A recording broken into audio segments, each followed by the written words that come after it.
Welcome to the RKD Group Thinkers podcast. I'm your host, Justin McCord. With me, as always, is Ronnie Richard.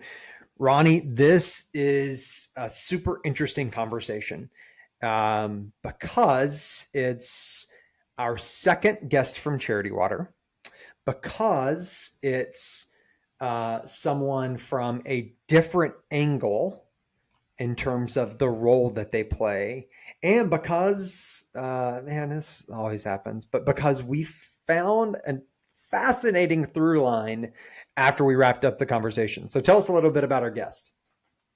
So Christa is the Chief Technology Officer at Charity Water, and she's been there for about a year now, and she's got a really strong career background in data and technology. And you go back through her resume, and it's like the who's who of the big company at the time. Like she was at Yahoo, at the peak of Yahoo. She was in Myspace, some of the major years of Myspace, and then she I asked her like what brought her to the nonprofit space because she spent so long in it, and it was fascinating that she wanted to get into the nonprofit space from the start of her, like coming out of college and early in her career. And we hear from so many of our guests that they kind of stumbled into the space and didn't really mean to be here, and it just kind of happened. But with Christa, it was intentional. It just took a little bit of a detour through her career, but she's here now and doing some great stuff with Charity Water. Let me say, I'm glad that there are people like Christa in this sector. And there are many people like Christa, but I'm super glad that there are people like Christa. And the reason I say that is because the through line that we found, as Ronnie just indicated, one was the intentionality of the choice to be in this space. And the second is the intentionality around the work of tying together technology and data into a strategic source of power.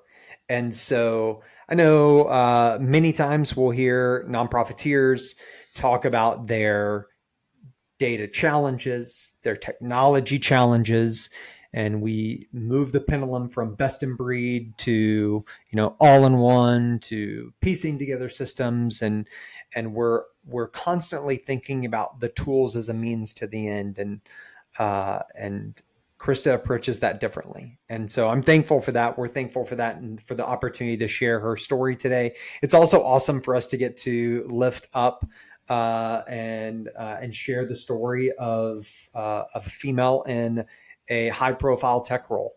And so, so without any further ado, here is Christa Stelzmuller, the Chief Technology of Charity Water on RKD Group Thinkers. Okay, Christa, I promised that we would have just like a chance just to jump right into the conversation. Ronnie's been itching to jump in and ask you something specific. I have a burning question. Okay. So I was looking through your background, and you were the chief data architect at Myspace from 2006 to 2010. So I have to know, were you friends with Tom? Everyone was friends with Tom. But yes, Tom was someone that I knew personally, and he was deeply involved in the product. And so we saw him every single day. He cared a lot about the users. Awesome.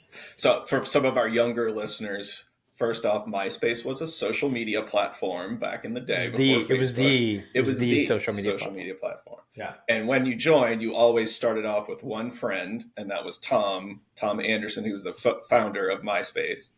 So just wanted to lay that out there for those who are unfamiliar. That's it was a different time for sure. It was a different time, but it was fun. That was a great moment. I do have to think that although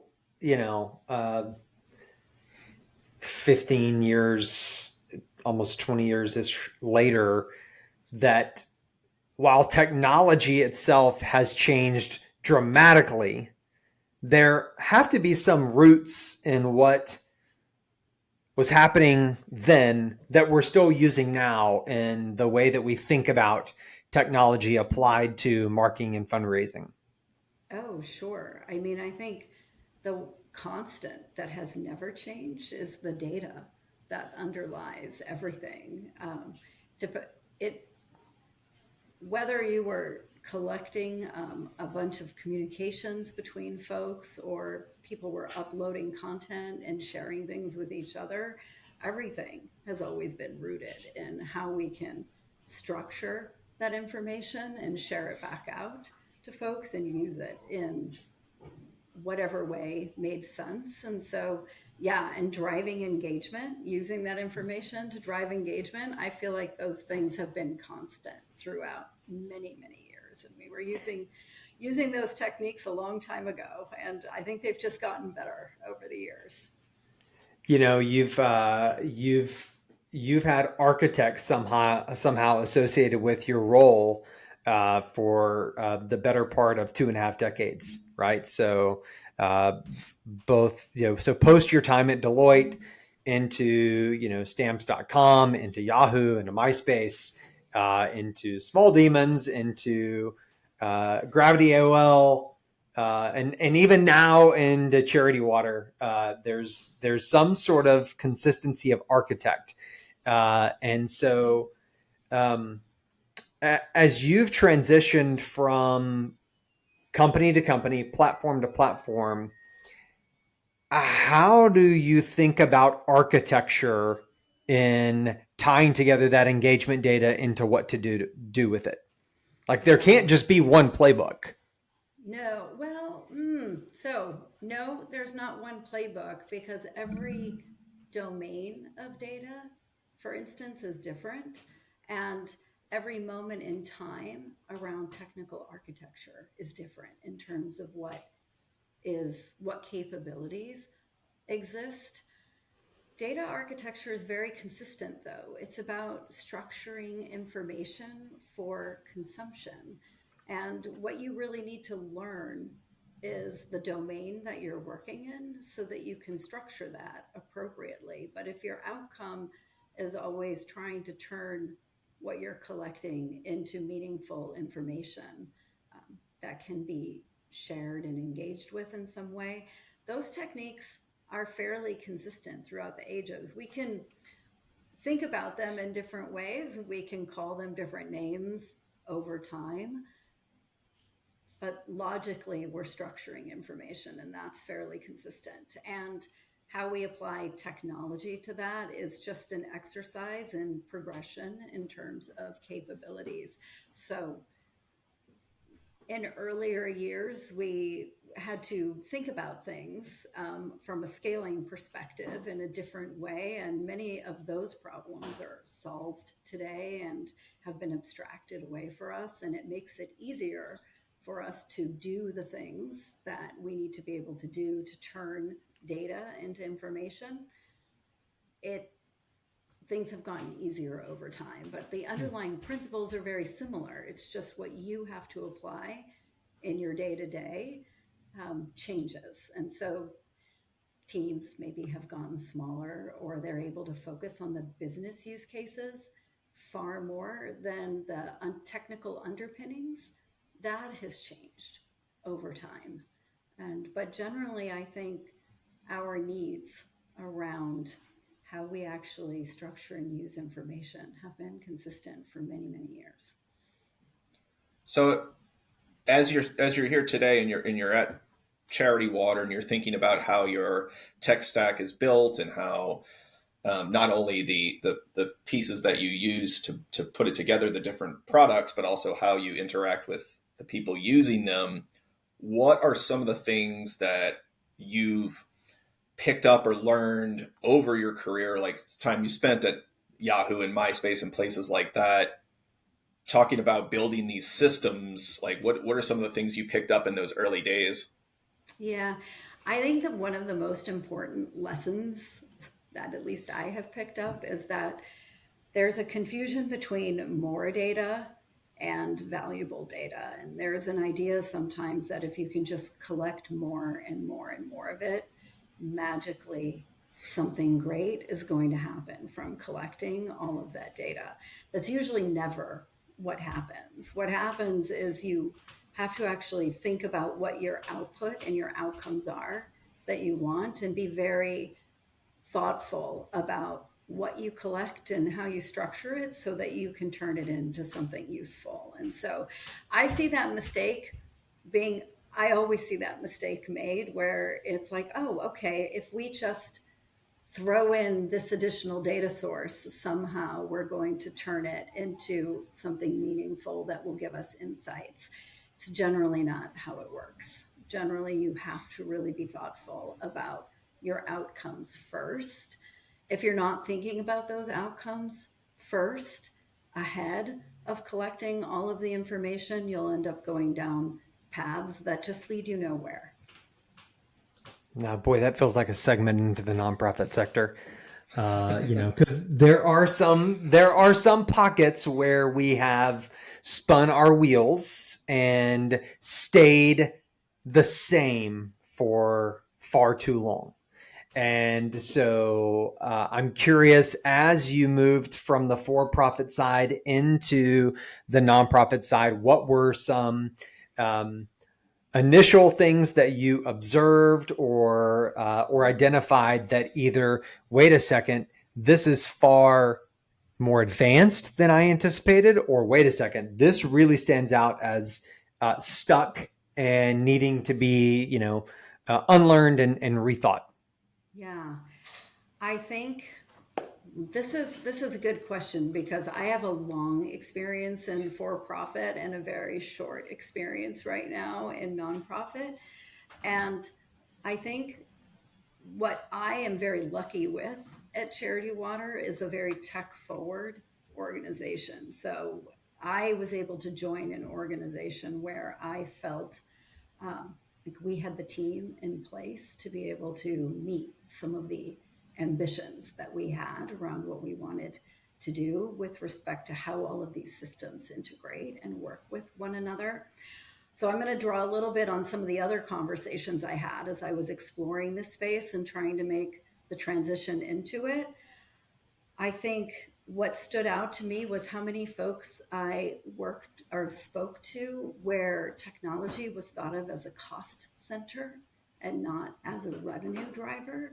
And I think if I'm going to point out something where I think the sector is probably stuck is right there in that thought process. If you are thinking about your technology team as a cost center and it rolls up into your finance department, I feel like you maybe need to be rethinking how you're thinking about technology and using it to drive your organization forward, because it should absolutely be sitting underneath. There should be at least a component of it sitting underneath driving revenue. And that is where the real value of technology, I think, can live for a fundraising organization. I think that's so well said. We've said numerous times this year and in the previous years about the importance of technology, especially in today's world with marketing, digital marketing, and the direction that everything is heading. Um, I'm curious. You mentioned you were looking at into the nonprofit sector. What drew you to Charity Water? Was moving into the nonprofit sector something specifically you were interested in, or like tell us about that journey a little bit? It was, oh my goodness. So, my journey years ago started out with trying to work in this space. And so, I actually hadn't gone to college for computer science. I was in political science and I was trying to do something very, very different. And as I had pursued that path, it was clear to me that it wasn't going to work out for me at that immediate moment in time. I was working as an intern and trying to break into this space, and it just wasn't something I could support myself doing long term. And the timing was really right around moving into technology. So I took advantage of that, but that sent me down a path that was started in consulting, and then I got to experience the entire dot-com boom and grow up through that. I never lost what I wanted to do though, and so I'd been systematically trying to make my way back on that path. And it while I first started like in pure engineering consulting and dot com type environments, I kept moving toward mission-based startups started emerging, and I was moving in that space. And then in this last moment when I wanted to make a transition, I started looking at B Corps. And then I said, why am I stopping here at looking at a B Corp? Why don't I just make the jump over into the nonprofit space? I said, there must be nonprofits out there that are looking for folks who can bring the kind of experience that I've had. And what I found was this, that there are some, but there's not a ton. And that was the hard part. And so what drew me to Charity Water honestly was when I found the job description. I mean, Charity Water has an amazing brand, and I'm always looking to align with amazing brands if I can. But the job description was so clearly written, like a job description you would find in any startup environment. So it said to me quite a bit about what they were looking for and the type of person they were looking for. And that's really what drew me in that direction. And I reached out immediately because it was so different than so many of the other job descriptions and folks I had been meeting. When I was looking around, it was clear that they had a very different perspective. Yeah, that's Charity Water, having spent now well more than a decade in this space and having seen Charity Water grow up in some ways, I can attest to yes, obviously affirming your decision. Not that you need it, but just affirming your decision, but also telling you that in some ways they become like the poster child. And then we also used to have a Charity Water swear jar that if a client referenced Charity Water as we want to do something like, we had to put it in as though we were using a word that I wouldn't say in front of my mom. So there's that kind of balance and tension around it. When you evaluate the tech stack that you have inherited there, and drawing back to what you said earlier about um, our collective tendency to want to hoard data. Those are my words, not yours, but that tends to be, we call data our most valuable asset, and assets are things that you want to accumulate. Right. So when you look at the data systems and data architecture in place, what insight can you give us into the outcomes that you have as a part of the data strategy at Charity Water and how the systems support those outcomes? Yeah, well, I think we're in a time of change right now. And so I think the systems have grown up in the way that you would expect around trying to describe revenue and what our return on our spend looks like across systems. There's a lot of emphasis on our CRM and our campaign management and things of that nature. And I think the world around at least digital marketing is, I think we all know the last few years, there's been a huge shift in how we're able to measure and track and make decisions. And that world is continuing to change with more and more emphasis on privacy going forward. And so I think when I look at Charity Water right now, we're looking at how to make that transition effectively out of something that is hyper specific. I think I hesitate to call it old school now, but the old school world of direct attribution and things of that nature, and really moving into a world where we're using MMM and other approaches like this to make our decisions going forward, which requires us to make a little bit of a mind shift around how we assess performance and how we forecast and make decisions. And so there's a lot of change management involved with what's happening right now at Charity Water as we try to make this shift away from the more well understood world of how we measure our marketing efforts and enter into a completely different space and getting people really comfortable with that. In the same idea of not hoarding a bunch of data, making sure you not only got the right data, but that the data is right, obviously plays a huge role. Can you tell us a little bit about the role that data governance plays Oh, yeah. in what you do at Charity Water? This is a fairly big shift that we're making right now. I think the data governance role wasn't well established recent until very, very recently. And so we're making a fairly large undertaking right now around our classifications and segmentations so that we can ensure that we actually have the right information against all of those, against the data points that we actually collect today. We don't need to collect new ones. We just need to describe them better. And if we describe them better, we also need to make sure that the folks who are inputting the data and really the ones interacting with our donors every single day have an understanding around what that looks like. So we're actually in the middle of establishing data governance around that in a way that we haven't done historically. And that's a shift we've started to make over the last year.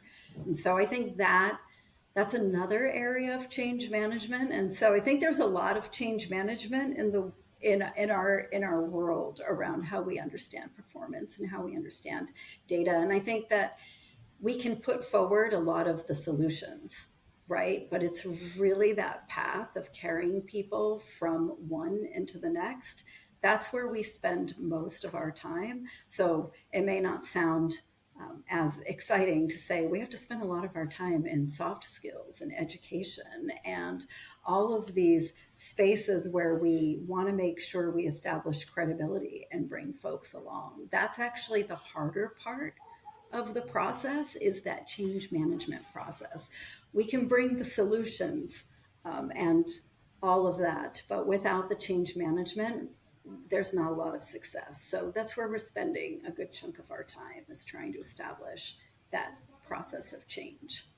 You're going to make a lot of heads of development feel very good to know that you're at the beginning to middle of data governance, because it is something that, you know, you look up and your attic is full, and then you're like, well, how do I now back up and try to organize this thing? And Right. that's a very simplistic picture of where so many organizations find themselves with respect to their data and having a data strategy. So It's then the go ahead. Oh, I was going to say it's so true, because I think some of it comes down to an oversimplification of it, where there's statements around we need a single source of truth. Well, people need to interact with the systems that make the most sense for them, right? Like shoving everyone inside of a single system is not the answer. We want to make sure all the systems that are geared toward people's specific needs have the right information at the right time. And so governance isn't even, it's not around a single source of truth. Governance is around consistency and integrity across your different systems, which is ultimately a bigger problem than just, say, assigning one group of people on the development team to ensuring that data looks correct, right? It's a whole organizational effort to make sure data governance is in place in the right way. It's It not is, just and it's something to where, you're never really done, and that's okay too. I think we want there to be a start and a stop, as though we're completing a project, and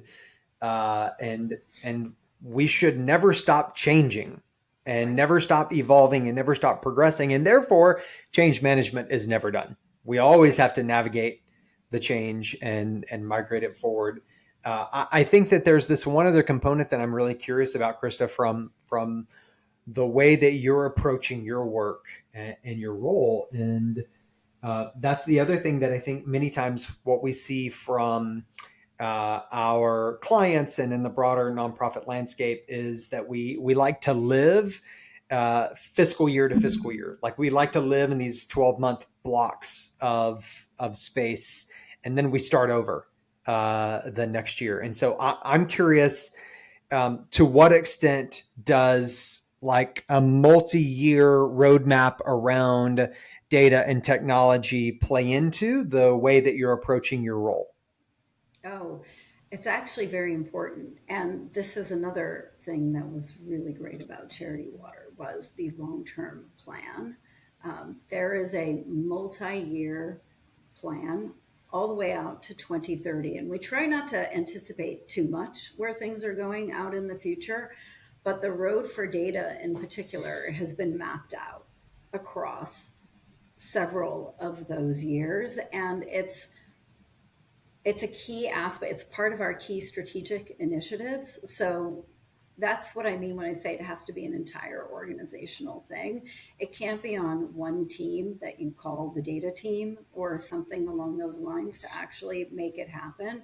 There has to be a full organizational effort toward making sure that this is actually marching in the direction that you need it to. And so our roadmap looks very much, I think, like any roadmap should look, where it starts with foundation building and making sure, and these are some of the pieces that are now behind us, but starting with foundation building, then looking at the areas that need to be enriched and augmented, and then taking that top stack view, which is all of the different layers of basic reporting to analytics to more sophisticated analysis. And depending on what aspect you're looking at, you can be at different stages, right? So our marketing team can be in one stage of where they're at. Our development team can be in a different stage. Our programs team can be in yet another stage, but everyone's marching along the same path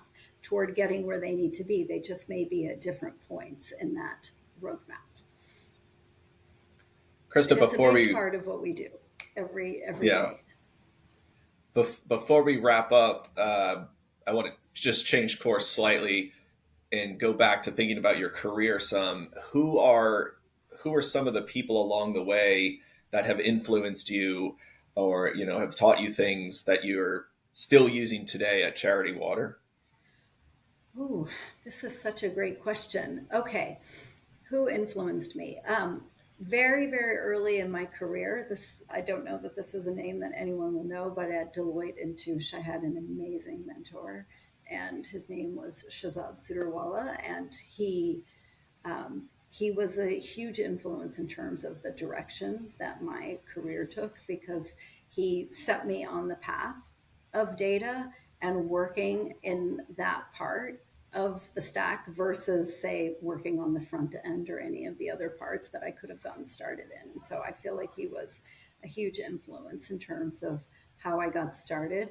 In terms of founders that I've worked with, I worked with Dave Goldberg at Launch and Yahoo, and he was also amazing in terms of establishing for me what it means for someone to care about a team and build a team that's focused on the right things, but really care about those folks as human beings.